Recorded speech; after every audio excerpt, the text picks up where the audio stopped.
এখানে আমার হচ্ছে ভাবি ভর্তি ছিল, তার আপনার 3:30টায় সিজার হওয়ার কথা। তো আমার শুধু যে ভাবি সেই না, এরকম অনেক পেশেন্ট আছে, সবাই হচ্ছে আপনার এই যে আমাদের একই রকম সমস্যার সাথে জড়িত।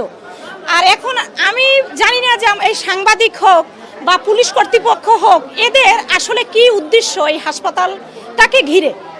কারণ অ্যাক্সিডেন্ট তো বাংলার বুকে শুধু আদ্দিন হাসপাতালে হয়নি, আমাদের কুষ্টিয়ার গাড়ি যে আপনার নদীতে পড়ে গেছে। আচ্ছা, এখন আমাদের সমস্যা এই যে আমরা তো চাই আদ্দিন হাসপাতাল চালু থাক চিকিৎসা ব্যবস্থা।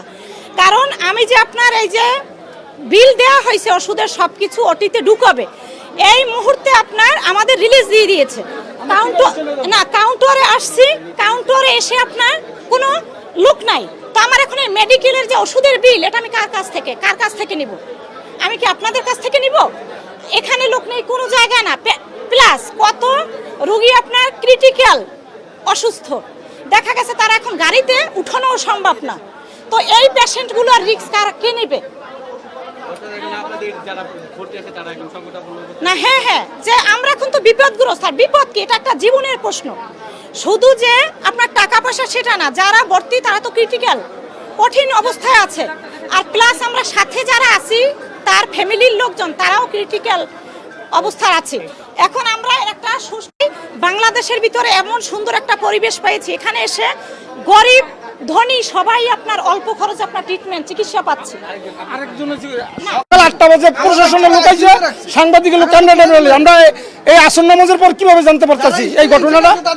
আজ আমরা রুগীলে আমরা কই যাবো? আমার 6.5 বছরের মেয়ে, কোন জায়গায় যাবো আমরা? কত দেখি আমি 2 দিনে আমার 28,000 টাকা বিল হয়েছে। মানে কি আমরা কোন দিকে যাবো? কত দিকে রুগীলে আমরা কোন দিকে যাবো? আমরা তো কুল কিনার পাইছি না। মানে আমাকে আপনারা কিভাবে করবো, সাহায্য সুবিধা করবো, কিভাবে হসপিটাল কর্তৃপক্ষে আমাকে দায়িত্ব নিব, এটা আমাকে একটু আপনারা সহযোগিতা করে দেন।